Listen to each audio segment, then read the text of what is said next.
Le juge administratif contrôle la légalité des sanctions disciplinaires prononcées contre les agents publics depuis près d'un siècle et demi. Initialement limité aux règles de procédure, son contrôle porte désormais sur tous les aspects de la sanction, que ce soit la matérialité des faits, leur qualification ou le choix de la sanction. Nous allons ici nous arrêter, dans un premier temps, sur le contrôle de la légalité externe et le contrôle de la matérialité des faits. Le premier contrôle porte sur le respect des questions de compétence, de forme et de procédure. D'un point de vue historique, c'est le premier contrôle exercé par le juge administratif sur les sanctions disciplinaires. Si le Conseil d'État s'est longtemps interdit de contrôler sur le fond des sanctions disciplinaires, il a très tôt accepté de contrôler les règles de compétence, de forme et de procédure. Il est d'ailleurs assez piquant de constater que les procédures applicables de nos jours ne sont pas fondamentalement différentes de celles qui existaient au début du XXe siècle.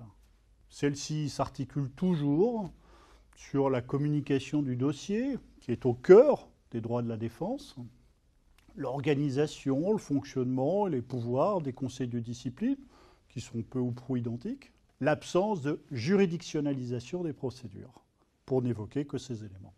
Pour autant, malgré cette permanence, de trop nombreuses sanctions sont encore annulées pour un manquement aux règles de compétence du signataire de la sanction, tout particulièrement en raison de la méconnaissance des règles en matière de délégation de signature, absence de publication de la délégation, imprécision de la délégation, des manquements aux règles de procédure, le droit de la défense qui ne sont pas respectés, ou l'irrégularité de la saisine du conseil de discipline, ou encore des manquements aux règles de forme, comme l'insuffisante motivation de l'acte.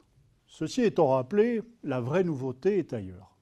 Depuis un arrêt d'Antony, du 23 décembre 2011, on assiste à une révision de la portée des vices de légalité externe, ou plus précisément des vices de procédure, de loin les plus nombreux.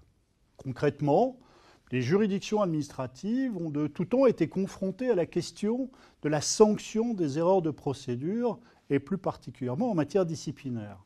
Doit-on sauver la décision, même illégale, afin de soutenir le principe hiérarchique et la discipline au sein des services, ou au contraire, doit-on se montrer d'une particulière sévérité à l'égard de l'administration, toute formalité étant en soi un élément des droits de la défense? La jurisprudence était imprécise et incertaine jusqu'en 2011. Désormais, une erreur de procédure ne peut emporter l'annulation de la décision que s'il ressort des pièces du dossier qu'elle a été susceptible d'exercer, en l'espèce, une influence sur le sens de la décision prise ou qu'il a privé l'agent d'une garantie. À l'aune de ces critères, plusieurs illégalités externes ont depuis lors été neutralisées ou dantonisées, pour reprendre la terminologie actuellement retenue par la pratique. Par exemple, le refus du président du conseil de discipline d'autoriser l'agent poursuivi à lire intégralement les observations en défense qu'il avait préparées, il est vrai de 18 pages, en lui demandant d'en faire un résumé. L'absence de lecture du rapport de saisine du conseil de discipline au début de la séance, dès lors que l'agent a eu communication de ce dernier en temps utile avant la séance, ou encore le fait que le conseil de discipline se soit réuni dans les locaux du conseil départemental et non au tribunal administratif ou au centre de gestion. Le fait pour le président du conseil de discipline de n'avoir pas mis au vote les sanctions du premier groupe après avoir mis au vote toutes les sanctions des deuxième, troisième et quatrième groupes. A contrario, emportera l'annulation de la sanction des manquements tels que le vote à main levée, alors que le texte prévoit un vote à bulletin secret. Il y a bien là une incidence qui peut avoir eu un effet sur la décision adoptée. Le second contrôle exercé par le juge administratif est celui de la matérialité des faits. Il s'agit ici pour le juge administratif de vérifier si l'administration apporte bien la preuve de la matérialité des faits qu'elle entend sanctionner et qui lui incombent. Et de fait, si l'on décide de sanctionner un agent pour avoir désobéi à une consigne, il semble normal de demander à l'administration de prouver d'une part qu'une consigne a bien été donnée et portée à la connaissance de l'agent, ne serait-ce que verbalement, et d'autre part que l'agent a effectivement refusé de la suivre. Pourtant, ce n'est qu'à partir de 1916 que le Conseil d'État s'est reconnu le droit de contrôler la matérialité des faits par un arrêt que l'on appelle Camino. C'est bien rattrapé depuis. Ce contrôle est désormais systématiquement assuré par le juge administratif, si les faits sont contestés, naturellement. Cette prérogative du juge administratif ne connaît qu'une exception. Il s'agit des constatations matérielles opérées par le juge pénal.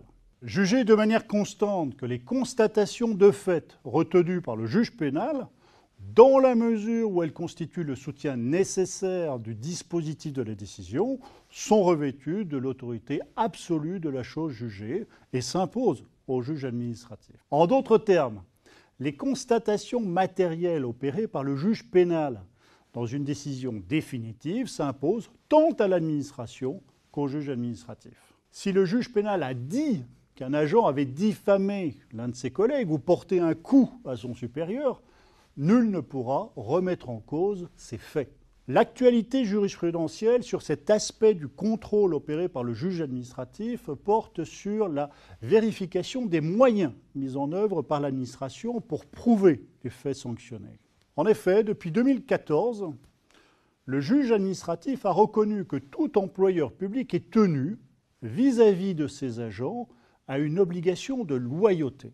En conséquence, l'employeur public ne peut fonder une sanction sur des pièces ou des documents qu'il a obtenus en méconnaissance de cette obligation, sauf si un intérêt public majeur le justifie.